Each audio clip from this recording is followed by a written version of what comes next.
Sahabat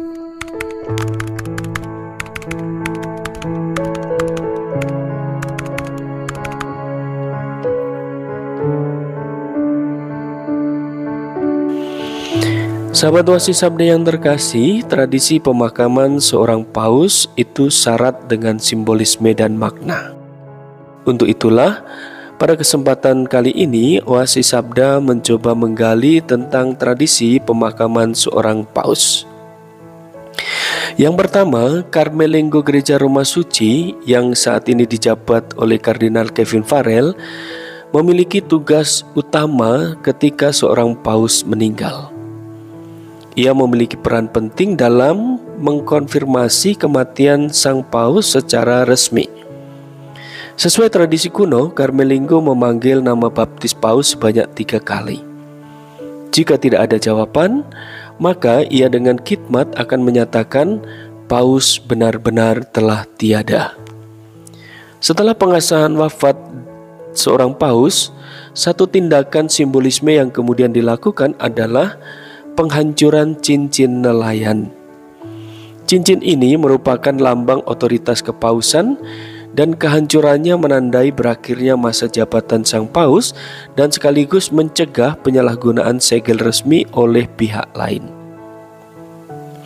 Setelah konfirmasi kematian, Vatikan segera mengirim pemberitahuan ke seluruh pemimpin Gereja Katolik global dan juga mengumumkan tentang kematian seorang paus. Yang kedua, tentang masa berkabung. Masa berkabung dalam Gereja Katolik secara khusus ketika seorang paus wafat dikenal sebagai Novem Diales, yaitu masa berkabung yang berlangsung selama 9 hari penuh, dan dalam kurun waktu 9 hari ini akan diadakan misa-misa khusus yang ditujukan untuk mengenang dan mendoakan jiwa paus. Selama masa sede vacante atau tahta kosong, tanggung jawab kepemimpinan gereja dialihkan kepada Kolegium Kardinal. Mereka akan mengatur kegiatan-kegiatan administratif gereja hingga paus baru dipilih. Namun, dalam memegang tanggung jawab ini, mereka tidak memiliki kewenangan untuk mengubah kebijakan penting. Sesudah paus wafat, tubuhnya akan dibersihkan dan dengan penuh kehormatan lalu dikenakan jubah merah dan putih. Warna tersebut bukan sekedar liturgi tetapi juga menggambarkan tentang kemartiran dan kesucian seorang paus.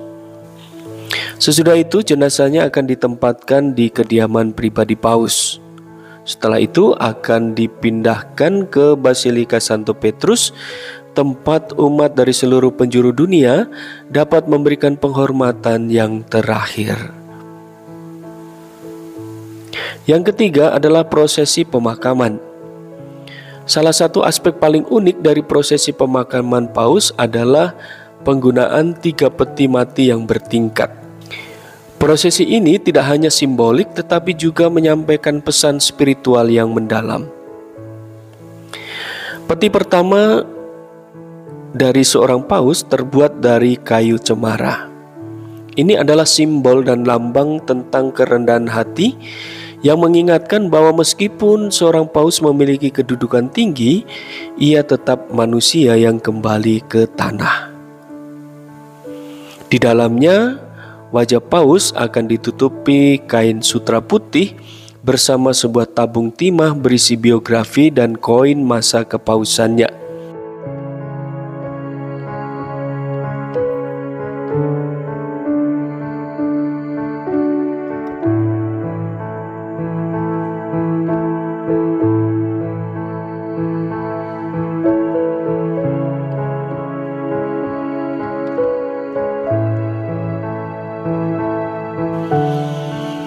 Peti yang kedua dibuat dari seng atau timah.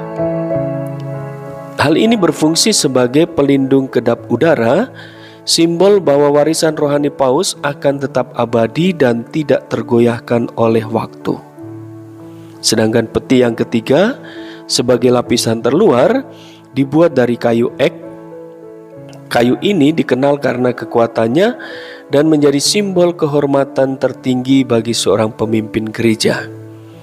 Di bagian luar peti ini biasanya akan diukir salib emas dan lambang kepausan paus yang telah wafat tersebut. Pemakaman dengan 3 peti mati menandai akhir dari satu babak sejarah penting dalam gereja Katolik. Saat ribuan umat berkumpul dalam misa requiem di lapangan Santo Petrus, dunia bisa menyaksikan sebuah perpisahan penuh doa dan penghormatan terhadap seorang pemimpin yang meninggalkan warisan tak ternilai. Pemakaman Paus Fransiskus tidak hanya menjadi prosesi duka, tetapi juga momen refleksi spiritual bagi umat Katolik, serta simbol transisi menuju era kepemimpinan yang baru yang akan segera ditentukan melalui konklav. Nah, sahabat Oasis Sabda yang terkasih, marilah kita berdoa agar Paus Fransiskus yang telah meninggal ini dianugerahi sukacita dan kebahagiaan abadi di surga, dan kita semua yang masih bersiara di tengah dunia ini tetap mewarisi nilai-nilai iman yang diberikan oleh Paus Fransiskus dalam kehidupan kita. Kita juga berdoa bagi para kardinal agar sesudah pemakaman ini yang akan melaksanakan konklav, yaitu pemilihan paus, dapat berjalan dengan lancar. Rahmat Roh Kudus mengalir dalam kehidupan mereka, sehingga kita memiliki pemimpin yang baru, paus yang baru yang akan menjadi pemimpin gereja Katolik seluruh dunia. Tuhan memberkati dan Ave Maria.